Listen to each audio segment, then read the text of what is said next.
Well, students, let me address the last video of um, the differential equation,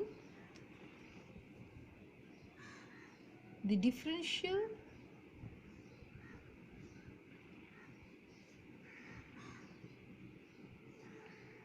of for an electrical circuit. Let me try to address the differential equation for an electrical circuit. Electrical circuit. Okay, so what is the differential equation? Let us consider an LC circuit, an oscillator circuit, of course. An LC circuit like this. This is L, okay, and this is your C. An oscillator circuit like that. Okay, so an electrical circuit in which we have an inductance L whose resistance we'll consider as negligible. Here the resistance, this has internally, it does have a resistance, but right now we'll consider it as negligible, and it is connected to a capacitor of capacitance C. Okay, when the capacitor is first charged to a very high value, the electrostatic energy resides in the dielectric medium of the capacitor. Now, as the capacitor begins to discharge through the inductor, a current begins to flow through the inductor coil. This sets up a magnetic field around the coil. Now, as the capacitor discharges, the electrostatic energy of the capacitor, so the moment the capacitor starts discharging, the electrostatic energy of the capacitor gets converted to what? It gets converted to the magnetic energy. The electrostatic energy of the capacitor will get converted to the magnetic energy of the inductor. So there is a continuous exchange of energy between the inductor and the capacitor. Now, because we are saying that the resistances are negligible, there is no dissipation of energy in the form of heat. We are neglecting that currently. We are considering a very ideal situation. So, if we take L as the coefficient of self-inductance of a coil, okay, so let L be the coefficient of self-inductance of a coil. Okay, coefficient of self-inductance of a coil, suppose say. All right, so di dt is the rate of growth of current. Okay, so the voltage V across the inductor VL will be equal to minus of L di dt, which is equal to minus of L d2q dt square.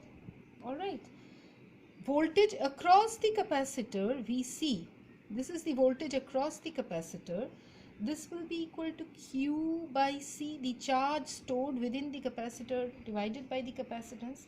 So, as there is no source of EMF in the circuit, we have not shown any source of EMF in this circuit. So, what can you write over here? L d2q dt square plus Q by C equal to 0.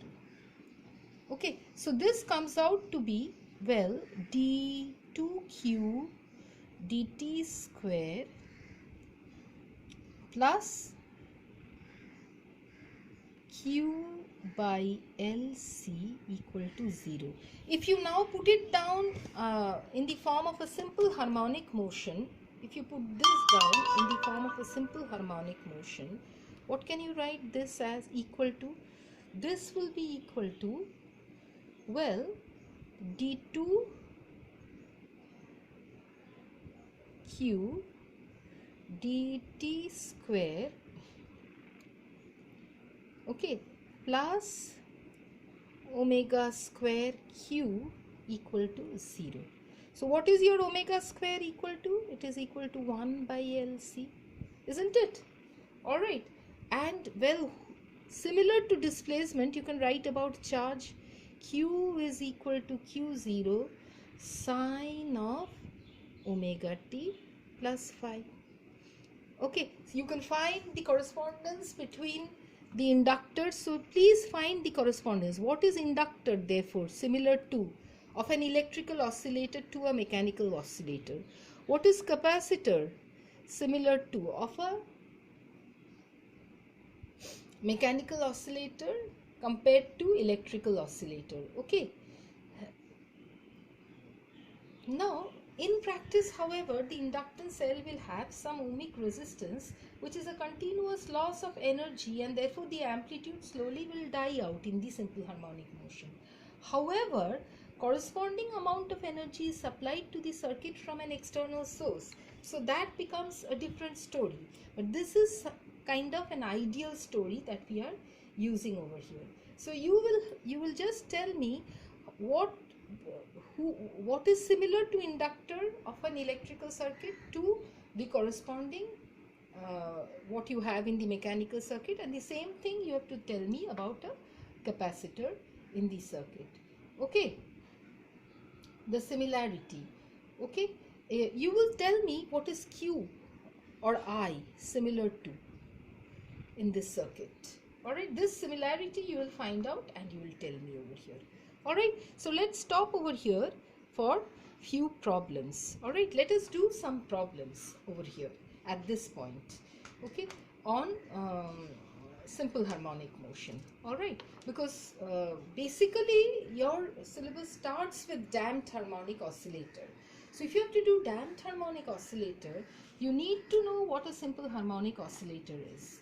Okay, so and you might get questions from here, easy questions.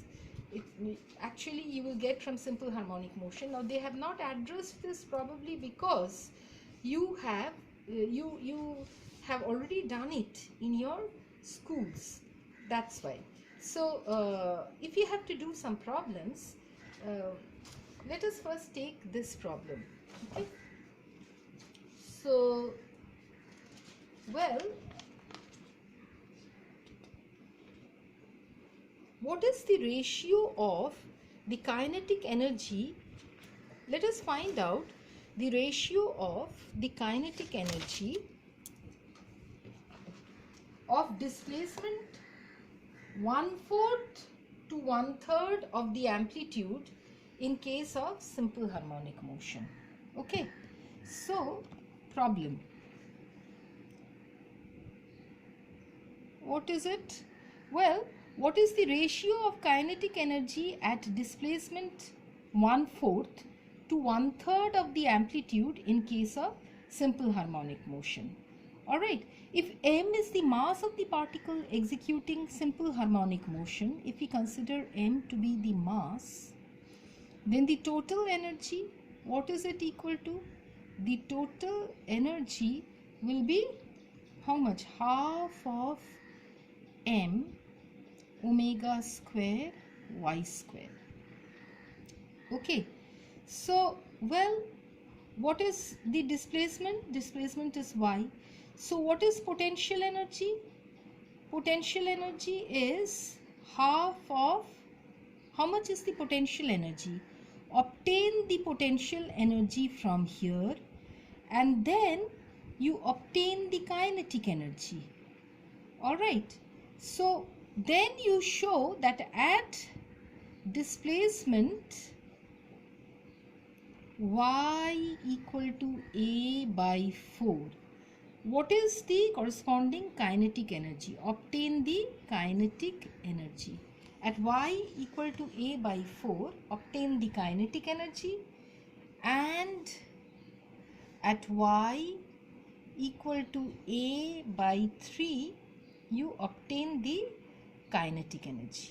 Okay, and then if you call this kinetic energy as E1